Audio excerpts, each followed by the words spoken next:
Bonjour, Myriam, naturopathe pour enfants. Alors, nous voici aujourd'hui pour notre deuxième volet sur le dossier stress que je te propose autour de ton enfant.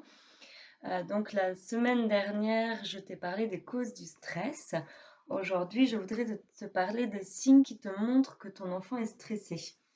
Donc, c'est vrai que pour moi, dans notre société, le stress est tellement banalisé qu'on finit par même plus presque reconnaître en fait quels sont les signes du stress, puisque bah, tout devient limite normal. Enfin voilà, ton enfant est un peu plus surmené que d'habitude, mais non, c'est normal en fait. Voilà. Enfin, moi, je trouve que c'est comme ça que ça se passe. Tu peux ne pas être d'accord, mais c'est ma vision. Euh, voilà, donc du coup, sache qu'effectivement, de toute façon, ton enfant, forcément a déjà été confronté au stress ou sera confronté au stress. Maintenant, c'est la manière de le gérer qui est importante. La manière, de faire aussi la prévention sur son corps.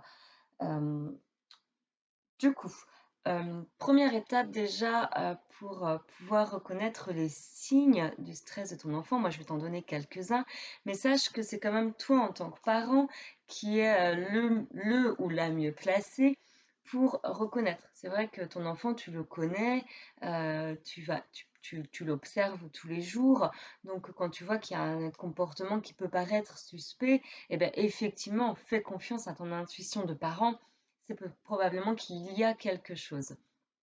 Maintenant, il faut pouvoir savoir c'est quoi le quelque chose.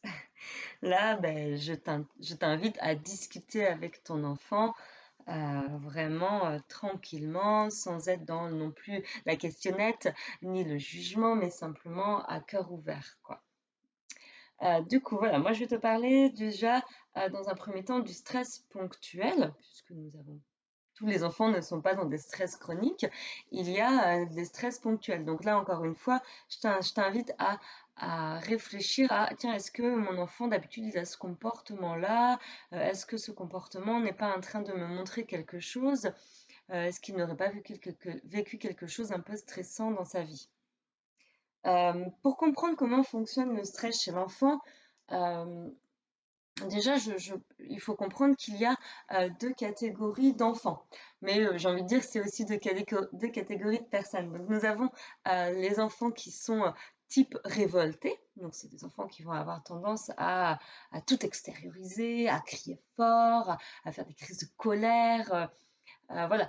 Euh, Chez eux, le stress va avoir tendance à s'exprimer de cette manière-là. Ils auront tendance à bouger partout, à s'animer plus que d'habitude, à vraiment faire des grosses crises de colère, à devenir très irritable, quoi. C'est le genre, tu vas lui demander de mettre le couvert, alors que d'habitude, ben, il n'y a pas de problème, il met le couvert, hein, c'est planifié.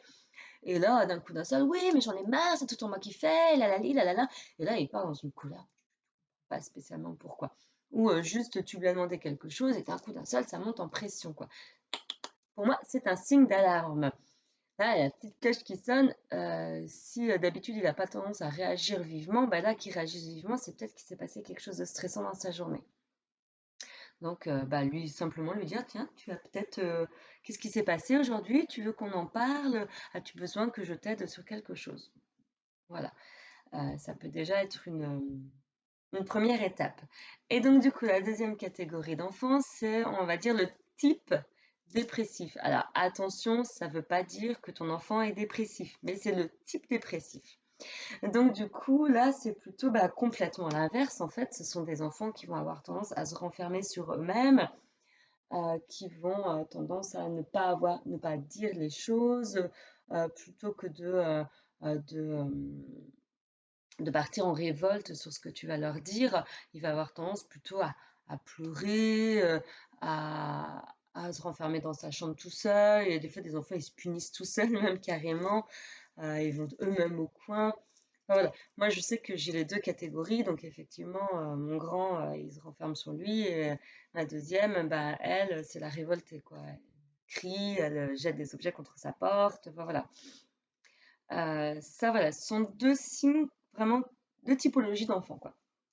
Ensuite, des stress qui vont, enfin des signes qui montrent qu'il y a du stress, ça peut être le pipi au lit. Le pipi au lit, ton enfant était propre et d'un coup, bah voilà, il refait pipi, tu sais pas pourquoi. Donc ça peut être un signe qu'il s'est passé quelque chose ou qu'il a trop retenu quelque chose dans la journée et que bah du coup la nuit, voilà, il retient plus. Ou alors ton enfant avait arrêté de sucer son pouce et là bah il reprend. Il le fait plus, mais bah il l'a repris comme ça, tu sais pas trop pourquoi, tu t'interpelles quoi. C'est vrai que pour lui, c'est une manière de se rassurer. Voilà, ça c'est vraiment le stress qui va être plutôt ponctuel.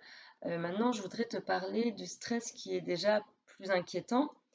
euh, Parce qu'il faut savoir que c'est vrai que si le stress il est ponctuel mais qu'il est accueilli et que tu as discuté avec ton enfant, ça va se gérer différemment. Voilà, ça va pas forcément devenir chronique. Maintenant, pour moi, le stress qui est récurrent et chronique est beaucoup plus interpellant. Là, il faut vraiment faire attention, il ne faut pas que ça s'installe. Euh, ouais, ça peut être dangereux, quoi. Donc, on va retrouver un peu les mêmes signes que dans le ponctuel, hein. C'est la seule chose, c'est que ils vont être un petit peu tout le temps.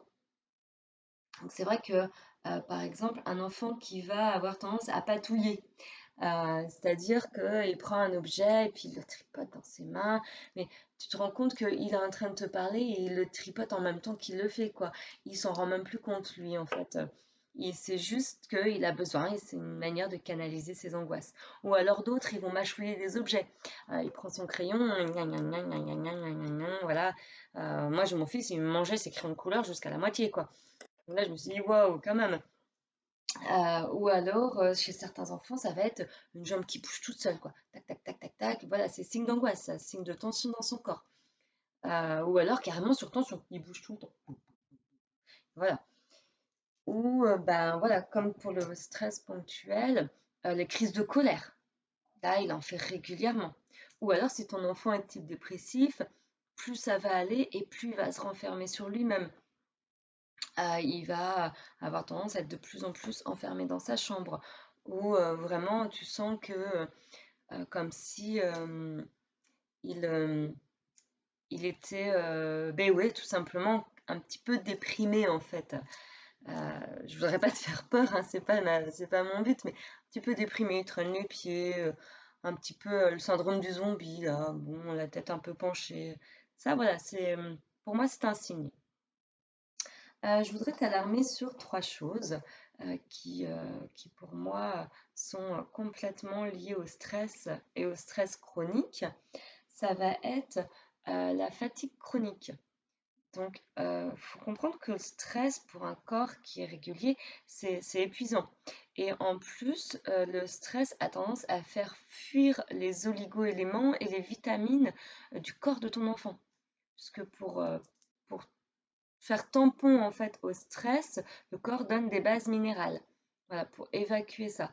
Donc du coup, forcément, ton enfant, il va perdre des oligoéléments, perdre des vitamines, sachant que en plus, il peut être potentiellement carencé. Rappelle-toi les causes secondaires avec l'alimentation. Effectivement, moins il en a, plus il sera sensible au stress, plus ça deviendra chronique. Donc voilà, pour moi, ça a pour conséquence clairement de le fatiguer. Un deuxième point sur lequel je voudrais t'interpeller, ça va être le manque de concentration. Euh, voilà, du fait que ton enfant est fatigué, mais aussi, entre guillemets, la charge mentale. Alors oui, ça peut être bizarre de parler de charge mentale pour un enfant, mais le stress provoque cette charge mentale. Il y a cette petite rumination qui se met en place, il pense régulièrement, il ressasse peut-être des journées, les erreurs qu'il a pu faire. Voilà. Donc c'est vrai qu'à force d'être trop préoccupé par ses soucis, bah, sa concentration diminue en fait. Donc voilà, ça peut être quelque chose à surveiller. Dernier point, c'est la somatisation.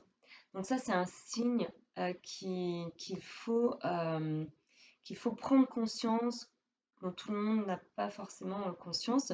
Donc qu'est-ce que c'est la somatisation? C'est le fait que les troubles psychiques ont une action sur le physique. Je m'explique. Ton enfant, c'est lundi matin, bizarrement, il a mal à la tête.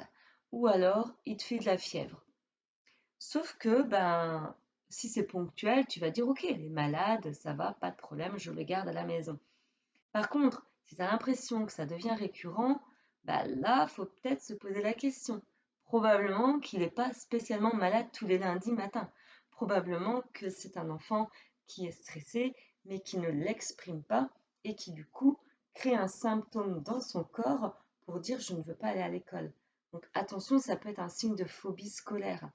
Après, ça peut être dans d'autres situations. Là, je te donne le contexte de l'école, mais ça peut être à d'autres moments en fait. Voilà, à toi vraiment de surveiller, d'observer ton enfant.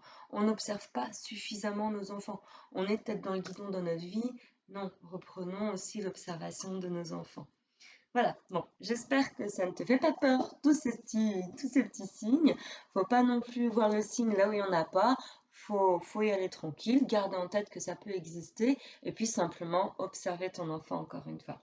Donc, j'espère que cette vidéo t'aura plu. Je te souhaite une belle journée et à bientôt pour la suite de notre dernier volet du stress, là où je vais te donner quelques petites astuces pour t'aider et pour aider ton enfant face au stress.